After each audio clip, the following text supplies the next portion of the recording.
Hai, ini gue Daniel, tetangga kamu. Apa kabarnya guys? Gue udah lebih dari 2 bulan terakhir ini gak kemana-mana, di rumah aja. Dan terpikirlah untuk membuat acara ini. Gue ngerasa karena kita terisolasi, banyak ketakutan dan uncertainty. Nah, jadi di sini kita bakalan ngobrol sama tetangga-tetangga gue yang dulunya juga pernah kehilangan arah. Sempat mengalami depresi bahkan, kekhawatiran, tapi mereka akhirnya berhasil melewati itu. Dan malah menjadi orang yang lebih kuat. Dan tetangga gue kali ini ternyata juga melewati hal yang sama. Karena dia tidak punya pegangan hidup ketika dia khawatir, dia sempat kena panic attack. Dan stresnya yang berlebihan akhirnya menimbulkan penyakit kanker. Padahal dia saat itu masih umur 29 tahun. Sekarang dia harus hidup dengan 1 ginjal saja. Tapi mempunyai hubungan yang sangat sehat dengan Tuhan, dengan keluarga, dan yang terpenting dengan diri dia sendiri. Hai, ini gue Daniel, tetangga kamu, Vidi Albiano. So guys, sebelum lanjut nonton video ini, jangan lupa ya, like dan share ke teman-teman kalian. Tekan tombol subscribe-nya, nyalakan bell-nya atau loncengnya. Thanks guys. So, bro, jadi ya basically gue 2020 dan Manantas goes jadi YouTuber nih sekarang nih. jadi YouTuber. Oh my goodness. Gue gak pernah punya YouTube, gue gak pernah punya channel YouTube, dan gue merasa kayak, you know what, maybe I should do something like this. You know, kita ngobrol but real talk. You know, gue pokoknya kalau misalnya orang nanya visi misi lo apa, basically untuk ini tagline-nya adalah spiritually uncensored. Jadi gue benar-benar pengen ngomongin perjalanan spiritual orang, karena kalau dari lu sendiri sebenarnya kayak kita ngomongin soal cancer, kita ngomongin soal lu pertama kali ditemukan menyanyi, gue ada di situ bro, di perjalanan itu gue ada. Ketika lu pertama kali keluarin single lu, gue ada gitu. Jadi gue kayak pertama kali gue di interview tuh sama lu. Pertama kali di interview sama lu. Dan itu bukan untuk single lu, itu untuk lu jadi kontestan idol. Oh iya. Bener. Oh my goodness. Kita soalnya Idol Junior sempat ditayangin kan, dan gue sama lu sama-sama nggak ada yang inget kan berdua. Sampai lu sujud-sujud itu masih ada. Oke. Oh my goodness. Oke. Itu masih pecah sih. Pecah rambut gua, rambut elu. One of my God. Yes, rambut gua sama dengan rambut lu malah. That's like even more disgusting. So, gue emang zaman dulu itu gue inget banget, gue lagi syuting untuk acara MTV juga. Yeah. Abis itu lu datang ke shoot gue, which is like somewhere di puncak atau di mana gitu, di Bogor atau di mana, jauh dah pokoknya. Kayak Bandung, whatever. Bandung kayaknya. Yeah. Dan lu nyanyi lagu apa tuh? Pelangi di malam hari. Nuansa Bening. Oh. Bener, Pelangi di malam hari itu album gue. Itu albumnya. Dan gue masih inget Nuansa Bening itu singlenya sama Jefflo. Dan gue kayak itu gue kayak ngasih elu CD gue. Terus so banget ada tanda tangan gue. Gue siapa dulu kan kayak. Aduh. Kayaknya gue masih ada CD-nya sampai sekarang kan. Jadi sayangnya gue gak bawa sekarang sih. Cuma maksudnya kayak itu masih ada kayak, dan saat itu kan to be honest, gue sebenarnya lu bukan orang pertama yang tanda tanganin CD dan habis itu ngasih ke gue gitu. Tapi kebanyakan tuh band kan rame-rame tuh. Oh ini bro, oh ya no problem. Tapi untuk seseorang yang sendirian, anak kecil nggak tahu juntrungan dari mana gitu ya, datang, Kak Daniel, ini CD saya udah ada tanda tangannya juga. Oke. Thank you. Baik dong gue kayak daripada kayak perkenalannya kayak kartu nama, kan gue sebagai musisi gue ngerasa CD itu kartu nama gue gitu. Confidence baby, confidence. Kayaknya confidence itu yang membuat gue bisa sampai di tahap sekarang kayak. Yes banget bro. Aduh, malu banget. Dan actually gue suka banget sama lagu lu. Bertahan lewati senja. Bertahan lewati senja. Ya, itu dia. Bertahan lewati senja. Dan gua jujur banyak relevansinya sama hidup gue juga. Dan gue yakin banget ini banyak orang-orang yang relevan dengan hidup mereka juga, karena kita semua pada satu apa ya di dalam journey kita ini pasti ada satu momen di mana lo harus bertahan ngelewatin senja yang lu sebenarnya kayak malas banget, even sekarang, apalagi sekarang di mana lagi ada pandemi corona ini gitu. Jadi maksud gue orang-orang sekarang lagi ngerasa, man, ini senja bagi gue. Dan aduh, video klip lo itu gue sampai bilang sama lu, gue sampai WA ke lu, gue bilang kayak gila, video klip lo ini bikin gue merinding, gue kayak nahan, gue berkaca-kaca, gue nahan banget, kayak gila sih, itu powerful banget bro. So thank you for being real, thank you for just releasing that gold. Menurut gue it's just so beautiful gitu, dan itu benar-benar dari hati lu banget, gue tahu banget dari hati lu gitu. So bro, itu lu tulis sendiri ya? Lu lirik semua, lu nulis sendiri liriknya dan musiknya sendiri gimana? Iya, gue sebenarnya itu adalah salah satu lagu. Jadi gue gini, gue tuh udah beberapa tahun ke belakang menulis musik itu menjadi sebuah remedy buat gue dan sebuah pelarian gitu. Jadi whenever I feel something very yang lebay gitu ya, mau bahagia terlalu besar atau kesedihan yang terlalu besar gitu, kayak kontainernya tuh gue rasanya gue bisa dengan menulis musik gitu dibandingkan gue ketanam di dalam diri gue sendiri gitu. Dan kebetulan bertahan dari senja ini gue bikin emang waktu itu di malam hari, saat hari itu pagi harinya gue dapet vonis dari dokter sebenarnya tahun lalu bahwa I had this cancer gitu. Obviously hari itu dari pagi, gue ingat banget gue dapet telepon itu tuh dari pagi, telepon dari Singapura. Dan seharian itu gue lumayan gelap lah hari gue gitu. Lu juga tahu lah gue tahun lalu tuh sebenarnya dari awal tahun tuh juga I've been dealing with my anxiety issues kan. Dan it's been hard gitu. It's been hard. That itself itu udah lumayan berat buat gue gitu. Ditambah pada satu hari di bulan September kalau nggak salah, tiba-tiba gue mendapat telepon itu gitu. Jadi seharian tuh gue anxiety, gue I don't think that people yang mendapatkan kabar itu bisa santai gitu. Kayak gue seharian, of course. Gue seharian tuh kayak struggling with myself dan banyak banget suara di kepala gue, dan akhirnya gue baru bisa menguntai satu persatu kata-kata yang dalam kepala gue itu di malam hari gitu. Dan itu yang menjadi lagu Bertahan Lewati Senja itu. Awalnya tuh gue cuman bikin lagu itu sebagai sebagai penyalur aja gitu, supaya ini suara-suara ini tuh kayak keluar aja gitu sebagai sebuah lagu. Tapi ya itu akhirnya gue baru berani mengeluarkan lagu ini tuh bulan lalu lah ya berarti.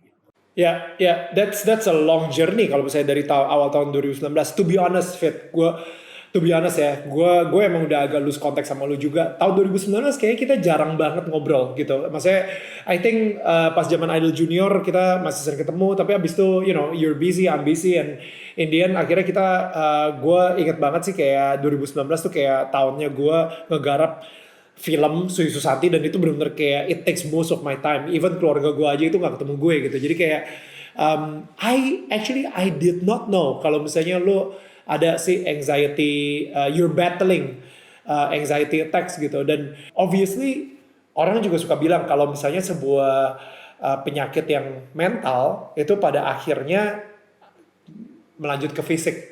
Tapi kalau misalnya gue boleh tahu, what happened? Like anxiety-nya dulu deh gitu, kayak suara-suara apa? Apalagi di referennya sendiri lu bilang gitu ya, kayak aku pasti bisa melawan semua suara yang terus menggema mengusik jiwa. Jadi suara apa yang lu denger di kepala lu saat itu yang mengusik lu banget gitu sampai lu bisa ngedapetin si anxiety ini?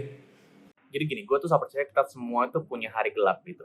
Siapapun gitu, nggak harus sampai anxiety gitu, tapi kayak banyak aja gitu hari-hari kayak ngerasa kayak you know what, I feel like today is not a good day for me gitu. Dan ternyata gue sebagai seorang yang mungkin tadinya very expressionist gitu ya. Kalau misalnya gue nggak suka, gue bilang nggak suka. Kalau misalnya gue lagi marah, gue marah tadinya. Kalau misalnya gue happy, gue selalu happy gitu. Tapi ternyata waktu gue masuk industri hiburan gitu, all of that emotions tiba-tiba harus bisa gue kontrol gitu. Jadi mau apapun yang gue lagi rasakan, kalau misalnya gue lagi kerja, gue harus cuma punya satu topeng gitu. Ternyata banyak sekali masalah-masalah yang mungkin personal gitu ya, ataupun I've been dealing with my own family issues segala macem yang mungkin it bothers me, tapi gue sebagai seorang yang ambi sama kerjaan dan gue ngerasa pekerjaan gue prioritas gue akhirnya nge-supras itu semua ya, kayak gitu, ini masalah ini nggak penting gitu. Mungkin itu nggak benar caranya gue untuk bisa menimbun semua problem-problem gue gitu. Jadi akhir tahun 2018 tuh berarti gue itu I had my first big anxiety attack sampai gue itu passed out waktu itu. What? Wait. Akhir tahun 2018, mungkin bisa dibilang itu kayak panic attack berarti ya? Iya. Kayak jadi sampai passed out, lu sampai pingsan. Iya. What happened? Can you itu di mana dan lu lagi ketakutan sama apa banget sampai lu ngedapetin si panic attack itu? Jadi itu pertama kali gue didiagnosa sama dokter gue punya kepanikan akut. Itu gue nggak pernah sebelumnya mendengar kata-kata itu, gue nggak tahu apa anxiety attack apa segala.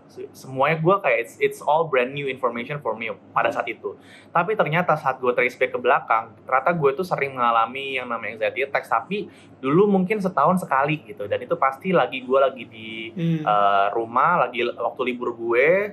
Tapi itu cuman kayak biasanya gue bangun tidur gue ngerasa hari ini gue lagi nggak baik, terus gue biasanya nangis, tiba-tiba gue nggak sesak nafas, gue nangis aja, habis itu gue biarin tidur di kasur, and then that's it, selesai.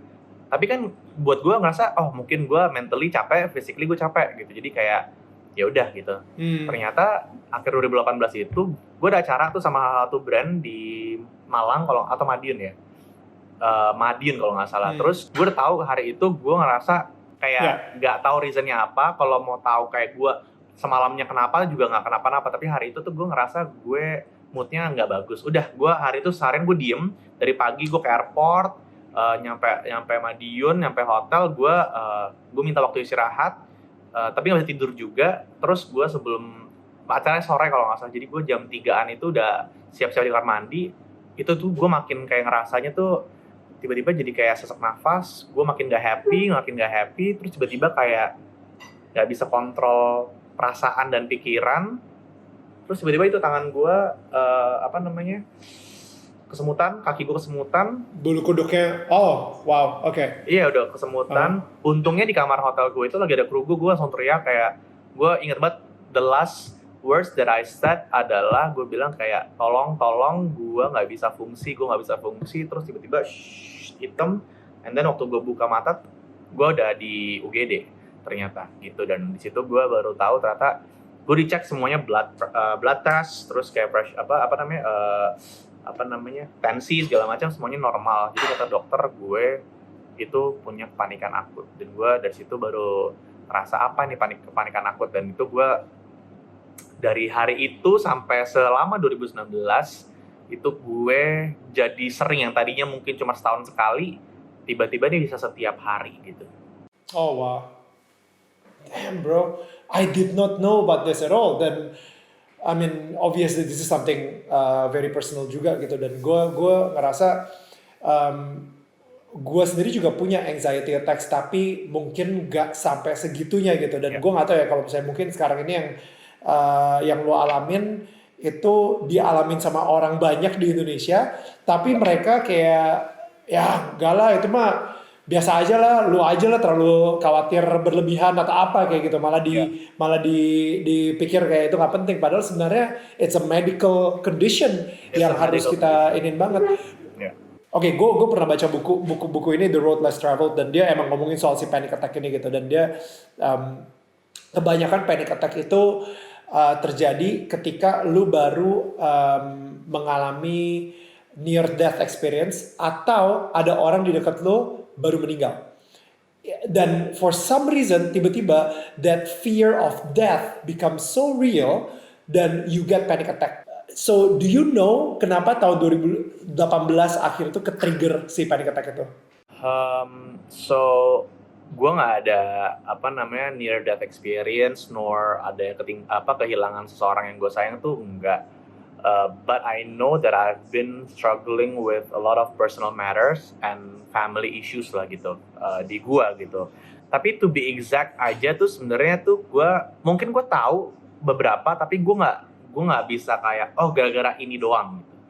So 2019 tuh adalah journey gue sebenarnya dalam mengetahui diri gue sendiri gitu. Akhirnya I've been seeing a lot of kayak to figure out gitu what happened to me gitu. Therapist misalnya. Therapist ya, I've been going gitu. Terus juga beberapa latihan-latihan lain juga kayak gue ke Mas Reza Gunawan juga gitu, gue TAT segala macam. Dan it helps me. Tapi kayak kalau misalnya lu bilang sampai sekarang aja ini gue itu udah menang atau belum, gue bisa bilang gue masih dalam masa perang gitu. Tapi nggak apa-apa buat gue kayak karena at least gue punya journey untuk bisa lebih mengenal diri gue sendiri yang mungkin selama berapa belas tahun ke belakang gara-gara gue saking sibuknya dengan kerjaan gue lupa gitu sama diri gue sendiri. So I feel like it's a great reminder gitu untuk kayak bener-bener kayak nggak apa ya, don't take yourself for granted gitu. Kayak ini raga dan jiwa tuh perlu lu perhatikan gitu. Terkadang prioritas kita tuh apa namanya beda-beda gitu. Terkadang prioritasnya tiba-tiba kayak kerjaan lah apa segala macam. Terkadang diri sendiri itu bukan nomor satu gitu. Bro, itu wisdom banget sih yang barusan lu ngomong gitu. I think it's very important buat gue juga untuk kayak apalagi sekarang ini ya lagi di zaman-zaman pandemi corona di mana semuanya stop gitu. You get to reprioritize. Kayak sebenarnya seberapa penting sih kerjaan lu kayak gitu, maksudnya kayak lu ngejar duit mati-matian, sebenarnya duitnya itu buat apa sih? Lu pengen ngebuktiin apa sih? Kenapa sih lu benar-benar kayak nyambuk diri lu sendiri? Karena apa? Karena lu ada pembuktian ke siapa gitu yang dan it's good to think about all these questions gitu ya, karena pertanyaan-pertanyaan seperti ini ketika lu nanya sama diri lu sendiri akhirnya lu dapetin si akarnya tersebut. Gue sekarang juga lagi dalam proses mempertanyakan kayak ketakutan gue, misalnya gue let's say dan kebanyakan sih dari nyokap gue gitu ya. bisa jadi kayak gue misalnya kebanyakan belanja gitu, gue suka banget beli komik. Abis itu nyokap gue bilang, lu ngapain sih beli komik, itu gak guna banget deh, gak penting ngabisin duit cuma buat beli komik. Dan sekarang nih kalau misalnya gue ngobrol sama istri gue that's my inner mom. Nyokap di dalam diri gue itu ngomong ke bini gue, lu ngapain sih ini kayak beli barang banyak kayak gini karena ini akhirnya nggak guna juga gitu. Dan akhirnya gue dan si bini gue yang kayak, loh ini kan duit pakai duit gue, you know, like kita you know, duit pakai duit gue, dan ini juga nggak mahal, harganya paling cuma 1 juta gitu misalnya. Dan habis itu kayak lu kenapa ribet banget sama ini gitu. Gue yang kayak, oh my god, what just happened? I sounded just like my mom.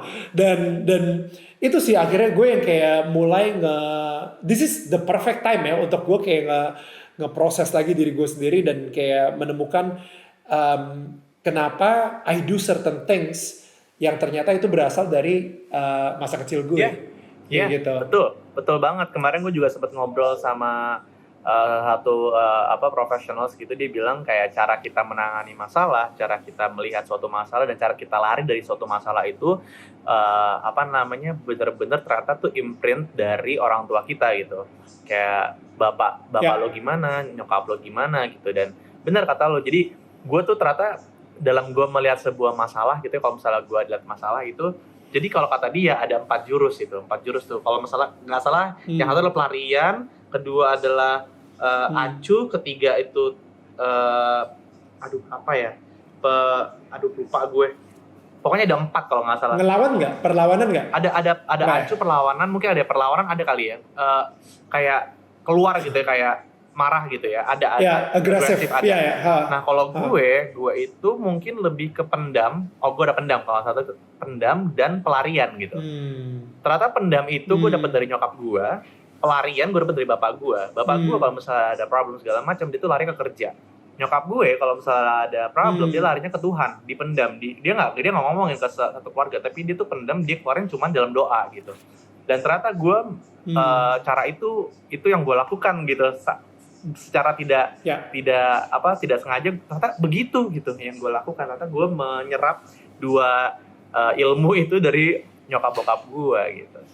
Sebenarnya ada bagusnya juga sih actually, maksudnya kayak there are always two sides of the coin gitu. Yeah. Maksudnya kayak misalnya karena survival instinct kita sebagai manusia emang dari dulu sampai sekarang adalah fight or flight kan. Jadi maksudnya lo lawan atau lo lari gitu. Dan gue emang kalau misalnya contoh misalnya gue berantem sama istri gue tahu gue gak akan bisa ngelawan dia, lari aja udah kayak gitu.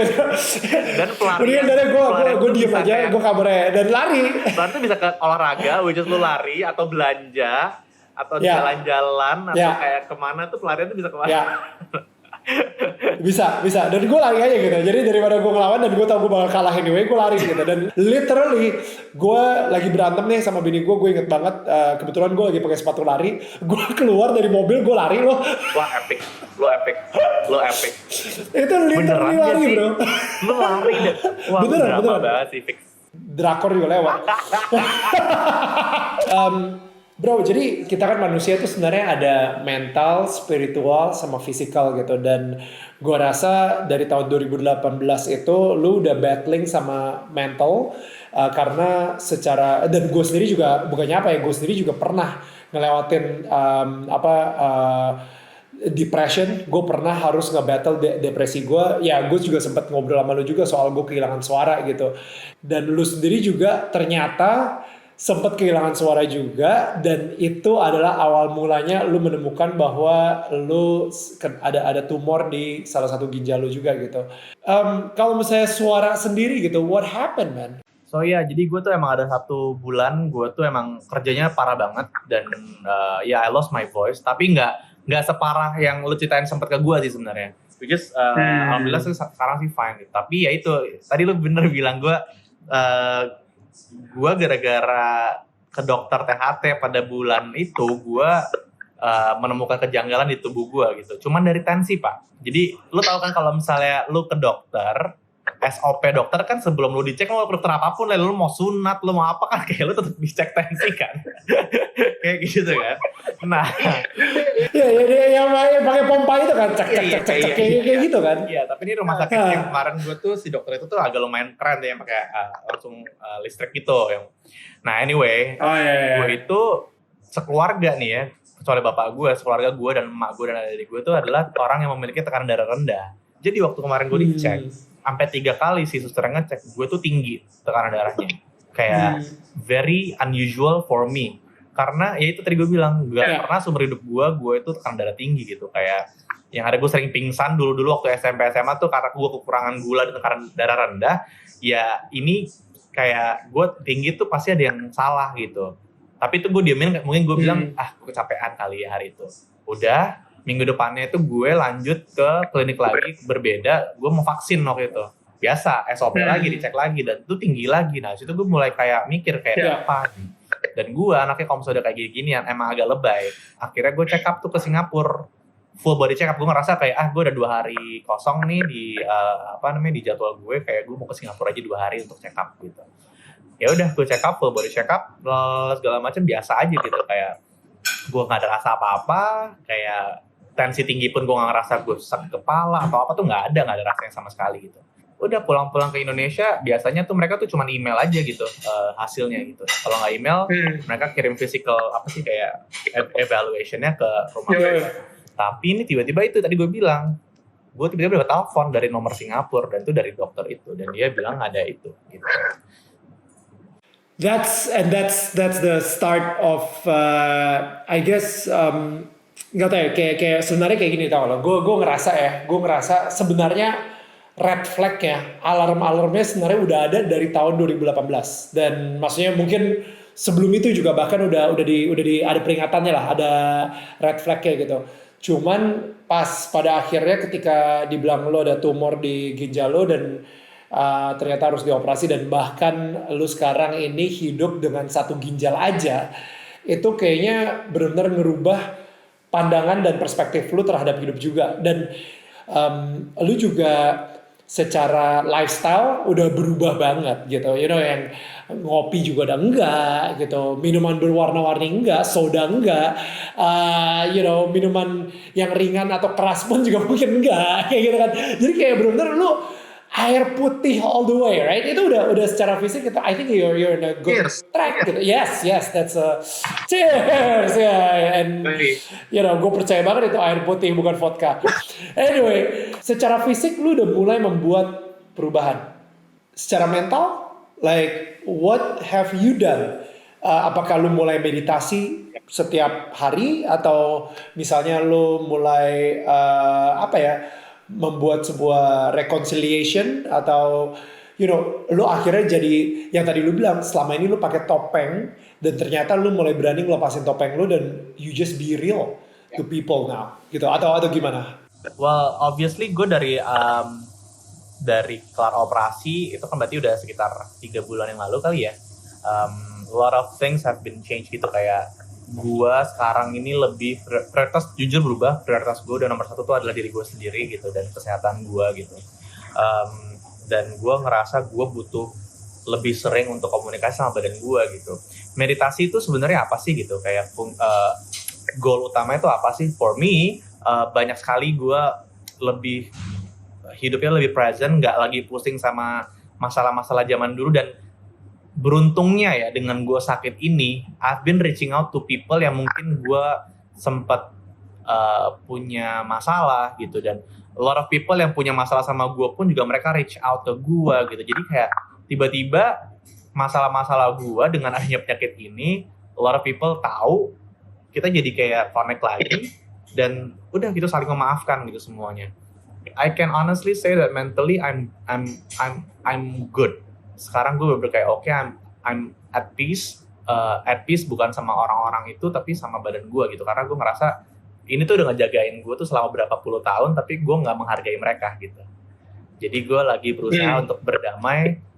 Kalau sama orang-orang itu gampang ya, tapi sama diri sendiri kan kayak menurut gue tuh lebih dalam diri gitu, pertarungan dalam diri gitu. Kalau misalnya kayak gue ada masalah sama lo, gue cuma kayak kita ketemu, kita ngobrol, bisa selesai gitu. Tapi kalau sama diri tuh kayak butuh proses gitu. Jadi itu yang sedang gue lakukan sampai sekarang. Ya sampai detik ini sih gue alhamdulillah masih rutin sih sampai sekarang, juga tetap berkomunikasi sama diri sendiri gitu. I think it's a really good start. Like kalau dari gue sendiri gitu ya, kadang-kadang gue itu suka sama diri gue sendiri gitu. Ketika gue ngelakuin sesuatu yang gak sempurna, gue suka kayak judge myself. Gue ngehakimin diri gue sendiri gitu. Dan sekarang nih gue udah bisa bilang it's okay. It's a gue sekarang yang mempunyai penyemangat di diri gue sendiri, my coach di dalam diri gue sendiri gitu, yang kayak, hey, minimal lu udah ngelakuin segini banyak loh, gitu.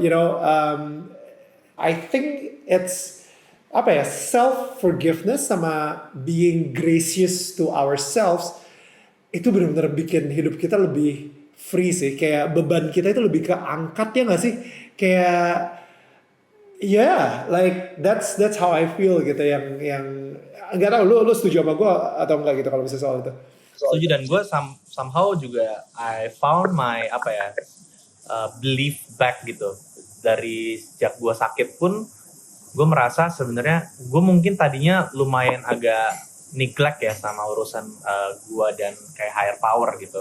Dan tapi through all the bad days yang gue dapatkan tahun lalu, itu gue ngerasa banget bahwa ada yang ngegiring gue, ada yang kayak ngasih tahu jalan-jalannya. Jadi kayak apa yang gue alami tahun lalu itu sebenarnya semua prosesnya, walaupun cobaannya berat gitu ya, maksudnya apa yang gue punya itu berat, tapi kayak semuanya mudah. Kayak proses gue dari divonis itu sampai akhirnya gue melakukan pengangkatan, sampai gue dapet kamarnya aja tuh tiba-tiba bisa cuma beberapa hari, recovery-nya sampai hari ini juga alhamdulillah mulus. Itu tuh gue ngerasa kayak wah keren loh gitu. Thank you gitu. Maksudnya jadi somehow ya gue bersyukur banget malah gue dapet kanker kemarin jadinya in a way gitu, kayak wah gue disayang banget nih, ternyata masih disayang dengan apapun yang sudah gue lakukan beberapa tahun lalu. Tadinya gue zalim sama diri gue sendiri, tapi Tuhan masih sayang sama gue tuh, kayak masa gue dikasih second chance, gue nggak bisa, masa gue gitu lagi hidup gue berubah, gue pingin berubah gitu, jadi lebih baik lagi gitu. Bro, gue pas dengerin vlog lo, gue ngerasanya kayak sebenarnya pas lu bilang biasanya lu kalau misalnya check up lu ngambil paket yang basic aja tapi nggak tahu kenapa hari itu gue pengen ngambil paket lengkap. Ya. Itu aja menurut gue itu udah Tuhan sih. Itu soal Ya. Tuhan yang ngomong. Dan habis itu lu punya temen lu yang lu ketemu di pernikahan, Bear ya namanya. Bener. Itu nge-push lu terus secara persisten. Gue nggak tahu dia dari mana dan lain-lain, tapi dia nge-push lu secara persisten. Itu pun juga udah kayak mungkin Tuhan yang gerakin hati dia untuk nge-push lu terus gitu. Maksudnya ya ngapain juga, kepo banget sih kayak sama temen sendiri, men lu cek lagi deh, ngapain kepo banget. Tapi the fact that itu udah kayak bukti banget sih kalau misalnya Tuhan masih sayang banget sama lu, men.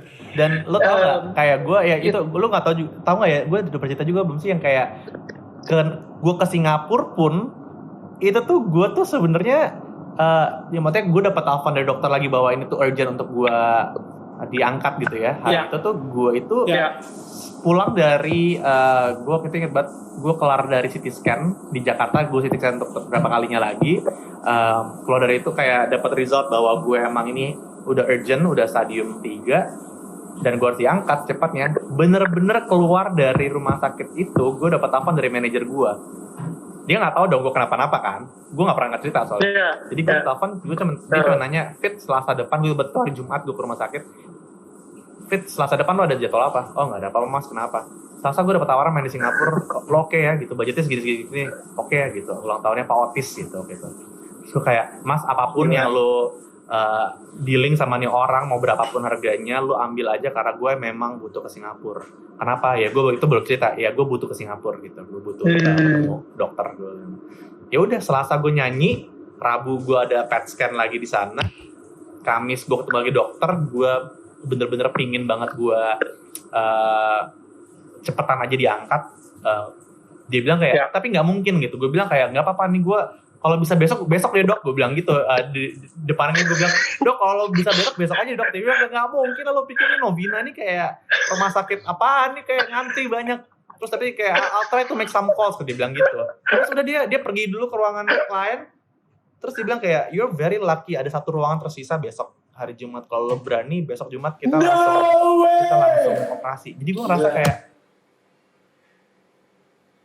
gila sih. Dan itu maksud gue kayak oke, gue selalu percaya. Lu tadi bilang gitu kalau misalnya sebelumnya lu sama yang namanya higher power itu ya gitu-gitu aja lah ya, standar lah. Tapi setelah sekarang ini mungkin 3 bulan terakhir Tuhan atau Allah gitu ya, kayak itu mempunyai hubungan baru kan sama lo gitu. Dan gue selalu percaya, ini ada dari satu buku dari Brené Brown namanya The Gift of Imperfection. Wah bro, lo harus baca banget sih itu buku sih, kayak itu pecah banget. But anyway, di buku itu dia bilang di setiap perjalanan hidup seseorang, ketika dia ngalamin breakdown, dari breakdown tersebut lahirlah spiritual awakening. Dan itu biasanya selalu terjadi breakdown gue ketika gue depresi, kehilangan suara gue. Dan disitulah gue mulai yang tadinya mungkin gue munggungin Tuhan, akhirnya gue balik badan ke jalan ke arah Tuhan lagi gitu. Biarpun emang hidup gue karena mungkin jaraknya masih jauh gitu ya, jadi hidup gue masih hancur banget dan lain-lain. Tapi minimal gue udah mulai jalan step by step menuju ke arah Tuhan gitu. Nah, lu sendiri bisa kasih tau gak sih kayak bro, hubungan lu sendiri sama Tuhan tuh sekarang seperti apa sih? Wah, gue inget banget, gue mulai pertama kali reconnect itu malam sebelum gue operasi waktu itu. Gue sholat maghrib waktu itu di Singapura waktu itu, dan sama gue doa, dan kayaknya gue baru pertama kali ngerasa kok kayaknya gue bisa kalau buat gue, karena gue kan muslim dari kecil ya, sholat juga, maksudnya gue dari SD sampai SMA tuh sekolah Islam gitu. Ya sholat tuh karena ya kita tahu kewajiban, tapi bukan karena keperluan. Nggak pernah ngerasa perlu gitu. Jadi ya udah, sholat tuh jadi kayak rutinitas gitu. Tapi at that night somehow I feel like I can talk to him in a way gitu ya. Gue bisa komunikasi dengan semua doa-doa yang gue sampaikan, dan gue ngerasa dia tuh dekat gitu. Itu yang nggak pernah gue rasakan sebelumnya gitu. Dan dari situlah gue sampai sekarang kayak I think I've been worshiping myself this past few years gitu ya, kayak terlalu mengagungkan gue gitu. Maksudnya kayak ini kerja keras semua karena gue yang kerja gitu. Ini karena tim gue yang kerja, gue yang hebat gitu. Dan itu yang berubah gitu. Saat lo tiba-tiba value lo zero, kayak lo dapet vonis ini tiba-tiba lo kayak dimelekin gitu sama Tuhan, kayak lo muja-muji diri lo sendiri. Kalau misalnya nih gue ambil satu aja ginjal lo hilang gitu, kayak lo selesai gitu, hidup lo bisa selesai gitu sebenarnya. Jadi kayak gue udah dilus, udah disayang-sayang nih sama Tuhan, udah disentil manteng dikit gitu, kayak yuk jangan kayak gitu lagi gitu. Sekarang gue sholat, tiap sholat tuh gue berbeda lah, ini gue tujuan gue gitu. Kalau dulu ya gue sholat cuman untuk karena rutinitas gitu, sekarang gue sholat emang karena gue ngerasa kayak gue butuh ngomong, butuh bersyukur, butuh berterima kasih atas semua yang sudah diberikan sama gue sampai detik ini. Semuanya itu nggak cuma yang bagus-bagus ya. Even kayak kemarin nih gue beberapa minggu lalu dapat ujian segala macam, kita sekarang lagi dilanda ujian corona, gue juga berterima kasih gitu, karena gue yakin dia punya maksudnya gitu, kenapa kita dikasih ini gitu. Jadi thank you, lo masih kayak kasih kita banyak sekali ujian, berarti masih sayang dan masih pingin kita untuk terus berjuang gitu. Kalau misalnya kita udah dikasih enak-enak aja gitu, nah itu gue mulai kayak, kenapa nih kok gue kayak udah dilupain sama Tuhan ya, kayak gue dikasih enak aja deh, kayak dia udah gak peduli sama gue gitu. Enggak lah, enggak kayak gitu juga lah. Kadang-kadang ada loh musimnya, ada musimnya di mana lo dikasih enak-enak aja gitu, dan lo bersyukur aja lah, thank you. Tapi karena yang ada tuh bukan karena gara-gara kita doang, man. Itu yang itu gue setuju. I think it's beautiful when lo punya hubungan intim seperti ini. Menurut gue ini adalah sesuatu yang indah banget sih, dan gue senang banget sih ngedengerin dari lo sih. Ya, thank God lah Pak. Gue ya even though itu gue ngerasa semua ujian-ujian gue itu sekarang jadi ya lumayan, wah gue sih bersyukur banget. Gue bersyukur banget gue dikasih itu kemarin. Jadi benar-benar kayak merubah banyak sekali karakter gue, merubah banyak sekali prioritas gue, merubah sekali hubungan gue bersama lingkungan gue gitu. Even gue sama orang tua gue, sama adik-adik gue sekarang benar-benar kayak aduh, I'm very grateful that kayak mungkin tadinya a house is not a home, but now I do feel like I have a home wherever I go gitu. Kayak even from my closest friends gitu, kayak gue ngerasa thank you banget ya guys, tuh semuanya ada di sini. Even from my fans gitu, kayak banyak sekali anugerah-anugerah yang tadinya gue nggak pernah kayak ngegede-gedein itu, tapi sekarang semuanya that little things itu jadi kayak gede gitu di gue. Jadi kayak I feel whole sekarang gitu. Wow, oh man, that's like, itu kata-kata itu gue cuma bisa dengar kalau misalnya lu udah ngelewatin si yang sebelum 3 bulan yang lalu ini gitu. Perjalanan lu emang harus di situ, karena this wisdom yang lu, dan maksudnya dari kacamata bersyukur itu hanya bisa lu dapetin melalui percobaan yang atau ujian yang berat banget sih menurut gue. Gue penasaran sama si anak kecil yang ada di video klip lo. Kayaknya si anak kecil itu kan lu bilang menggambarkan lu banget. Sebenarnya masa kecil lo seperti apa sih sampai lu harus ada dia gitu di video klip tersebut gitu? So masa kecil gua mungkin ya ini gua nggak pernah, gua baru bisa visualkan apa itu sama gue itu di video klip ini gitu. Gue kayak dulu nggak pernah ada yang nanya, dan mungkin nggak ada yang pernah nanya kayak tahu juga bahwa masa kecil gue tuh sebenarnya kan gue juga masa kecil gue tuh di SD tuh gue banyak sekali kalimat-kalimat tidak enak yang sering gue dapatkan gitu saat gue kecil gitu. Gue SD nggak pernah punya teman. Masa kecil gue sebenarnya indah sama keluarga gue doang gitu. Dan itu gue sangat amat grateful gitu. Gue sama nyokap gue gitu. Makanya kayak di video klip gue tunjukkan bahwa di rumah tuh gue diajarin main piano sama nyokap gue, sempurna gitu. Masa kecil gue tuh di rumah tuh sempurna. Tapi saat gue keluar rumah itu gue ngerasa gue tuh nggak aman gitu, nggak nyaman, dan itu build up to my insecurity jadi sampai mungkin hari ini gitu.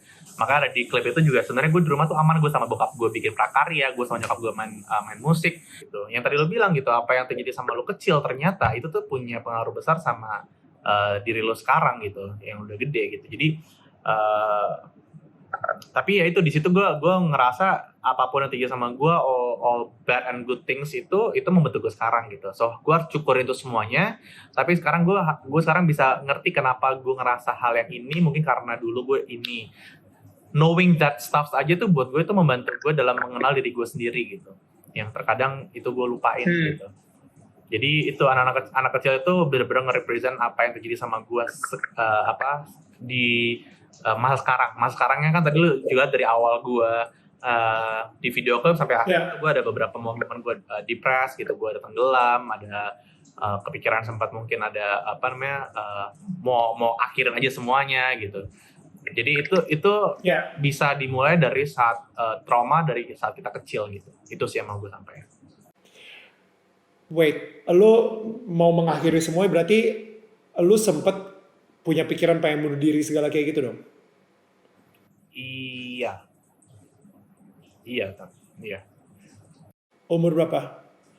Baru 2 tahun, setahun yang lalu. Bener-bener waktu gue stres dengan anxiety gue, itu suara-suara di kepala gue itu bener-bener kayak terkadang nggak bisa gue kontrol. Padahal itu suara gue semua, kayak semua pikiran, semua apapun itu tuh semua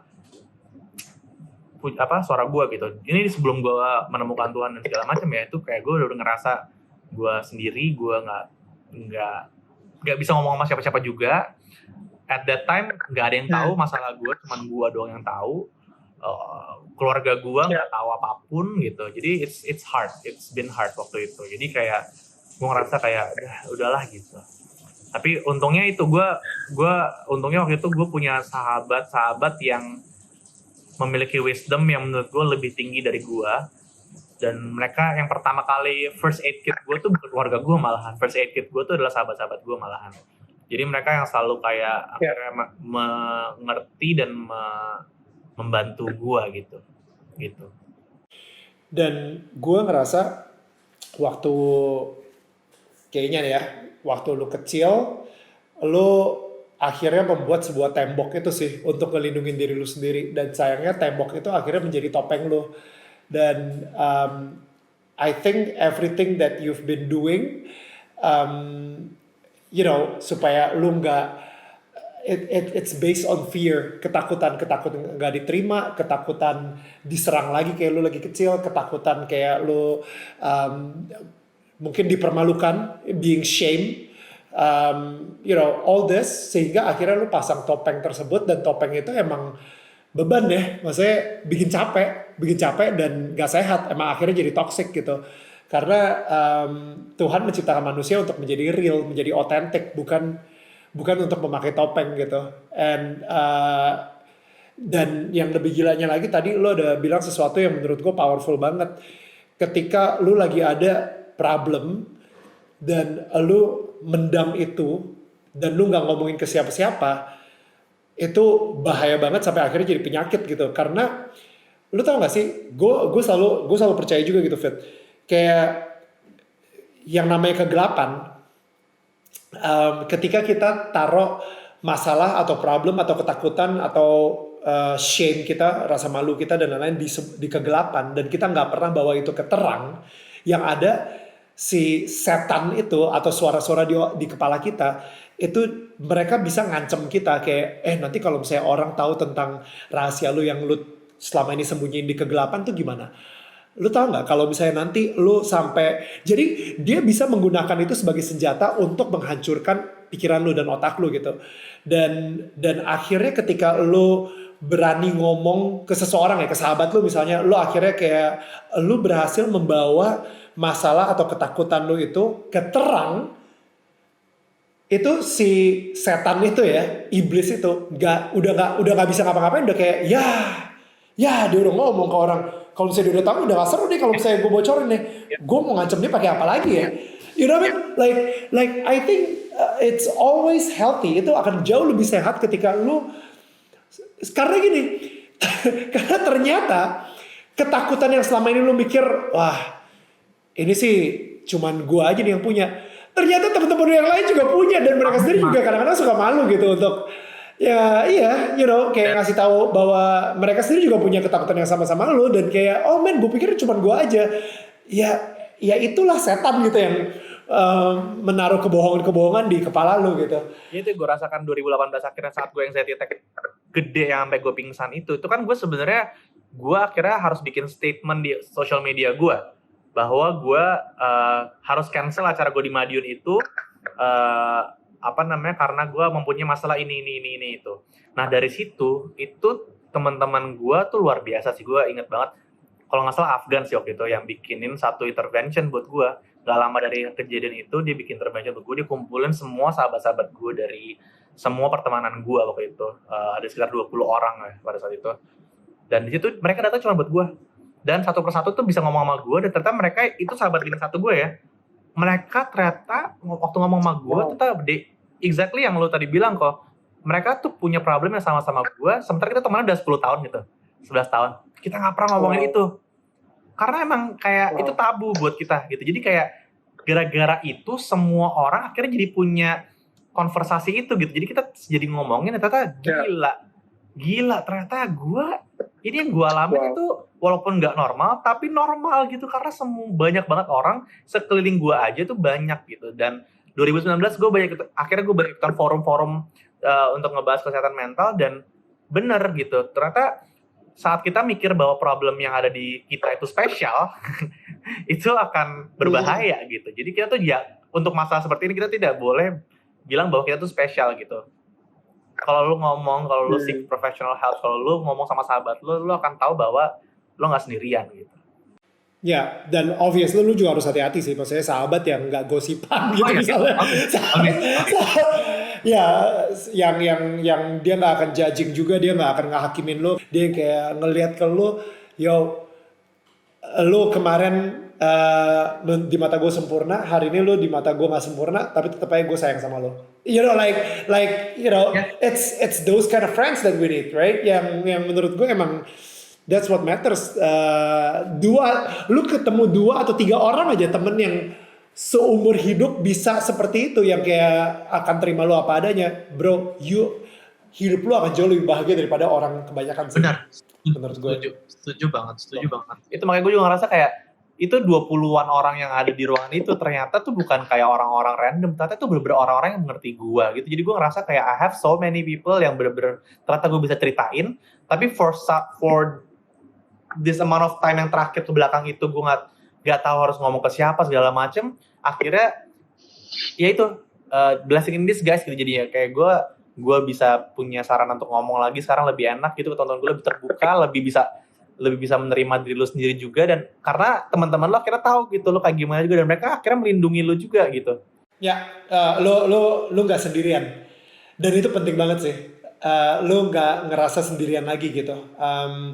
I think itu adalah satu hal yang bakal membuat lo nyaman banget saat ini, dimana semua orang lagi mungkin ada yang depresi juga, ada yang anxiety attack juga. Ada nggak sih tips yang lu bisa kasih ke orang-orang yang mungkin saat ini masih di dalam senja? Buat gua mindset dulu yang penting. Harus selalu ingat. Gua tahu ini tuh suka lupa gitu. Kita tuh suka lupa. Pertama bahwa kenapa gue juga bilang ini tuh senja gitu, bukan gue nggak bilang bertahan lewati hari gelap gitu. Tapi gue mau merubah mindset bahwa senja itu sebentar. Tapi sebentarnya itu ya bisa macam-macam lah. Waktunya bisa sebulan, bisa sebentar, atau 3 tahun sebentar. Tapi yang jelas senja itu sebentar. Senja itu akan lewat gitu. Jadi kayak selalu percaya bahwa harapan itu akan ada gitu, dan selalu percaya bahwa Tuhan, higher power, siapapun yang lo percaya yang lebih besar dari lo, itu pasti punya kasih ujian ke lo, sesuatu yang pasti lo bisa lewatin gitu. Mau seberat apapun itu lo liatnya, percaya bahwa lo punya capability untuk bisa melewati itu. Kedua, yang gue sangat amat ngerasa terbantukan adalah saat gue mengkomunikasikan apa yang gue rasakan, apa yang ada di kepala gue itu ke orang lain gitu, ke medium lain gitu. Bisa orang, bisa ke lagu, bisa nulis, bisa ngegambar, apapun itu lu channel it gitu. Tapi kalau misalnya lu emang bener-bener bisa untuk cerita itu ke sahabat lu gitu, mungkin kalau ke orang tua gitu mungkin agak susah ya buat banyak orang, terutama generasi muda. Buat gue agak lumayan susah gitu. Tapi kalau lu bisa menemukan sahabat lu yang bisa lu percaya dan lu bisa ceritain itu akan sangat membantu. Tapi kalau misal lu ngerasa emang lu butuh banget bantuan profesional, go seek for help gitu. Karena sekarang ini udah nggak tabu lagi untuk kayak pergi ke profesional gitu. Untuk masa-masa seperti ini, karena generasi kita yang muda-muda ini udah beda sama yang dulu-dulu. Menurut gua kita ini banyak sekali generasi kita ini banyak sekali pressure gitu. Social pressure-nya banyak. Terus kita juga kayak in terms of achievement pun kita tuh pressure tuh dari mana-mana gitu. Jadi kayak I think it's okay to channel it out gitu ke profesional. Tapi kalau misalnya emang lu nggak punya mungkin nggak punya teman yang bisa lu percaya ataupun mungkin dananya agak lumayan terbatas untuk ke professionals, cari aja di social media, di Instagram yang benar-benar legit ya. Gue tahu tuh beberapa platform sekarang menyediakan, ya gue nggak tahu sih lagi corona sih sekarang, tapi beberapa platform kemarin-kemarin tuh menyediakan kayak sebuah komunitas gratis yang bisa lo gabung dan lo bisa utarakan masalah lo di situ gitu. Terakhir tuh gue tahu Menjadi Manusia kalau nggak salah tuh punya platform itu gitu. Jadi kayak mereka setiap sebulan sekali atau berapa gitu ya, mereka pilih satu tempat untuk lo bisa kumpul di sana, total strangers, lo bisa ngomongin masalah-masalah lo. Cuma buat ngomong aja, bukan berarti lo mendapatkan feedback balik ya, nggak perlu, karena first step-nya adalah lo omongin aja gitu apa yang lo rasain dan apa masalah lo. Gitu.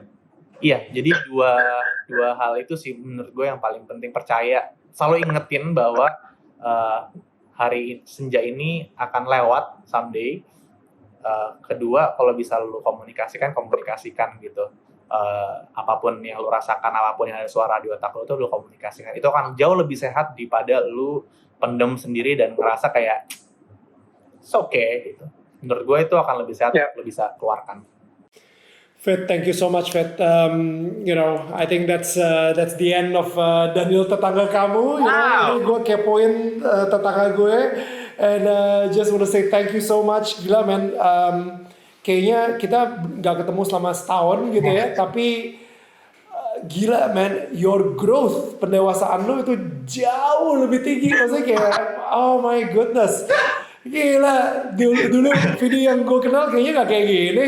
Gue kenal kayaknya masih, ya Neil, apa kabar Neil? Ya. Lu juga, I can say the same things to you ya bro. Bro, tapi thank you so much.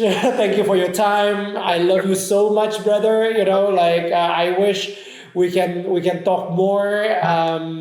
Dan gue berharap banget sih abis ini kita ngobrol lebih banyak lah. Lo dari kemarin itu kan lu sempet ke rumah gue juga, tapi kayaknya harus lebih sering lagi ke rumah gue, ke apartemen gue, dan gue belum ke rumah lo, so gue bakal bawa anak-anak gue juga ke rumah lo. Yes, please. Yes. I have Nintendo Switch formula kalau misalnya mau. I have Animal Crossing. jangan menyetani anak gue dengan game-game lagi. I have books. Oh gosh. I have books. Yes. Ya, I have piano. Gue bisa ajarin piano nanti. Yes, itu penting tuh kayaknya. Bro, thank you so much. Thank you for letting me visit you. I'll see you, brother. See you. Bye. Thank you. Thank you. Wow, itu dia tadi pembicaraan yang sangat powerful sekali dengan Vidi Aldiano yang ternyata karena sebuah musibah malah membawa relationship yang luar biasa sehat dengan dia dan Tuhannya, dengan dia dan keluarganya dan orang-orang tercintanya dan juga teman-teman terdekatnya. Kalau misalnya ada teman kamu atau tetangga kamu yang saat ini lagi mengalami hal yang sama, atau kamu tahu ada seseorang yang kamu sayang itu juga mengalami kekhawatiran yang sama seperti Vidi, atau mungkin ada anxiety attack atau mungkin sedikit depresi, nah bagikan video ini ke mereka, karena kita nggak pernah tahu kalau misalnya video ini mungkin bisa menguatkan mereka atau memberikan mereka harapan baru dari cerita seorang Vidi Aldiano. Minggu depan gue akan ngobrol dengan seorang tetangga gue yang bisa dibilang perjalanan hidupnya sangat luar biasa. Ketika dia jatuh, tapi ternyata dia bisa bangkit kembali, dan jatuh lagi, dan sekarang bangkit kembali lagi. Kita akan ngobrol dengan Luna Maya. Jadi, untuk itu kalau misalnya kalian gak pengen kelewatan, subscribe. Jangan lupa untuk tekan tombol bell atau loncengnya, dan bagikan video ini ke tetangga kalian.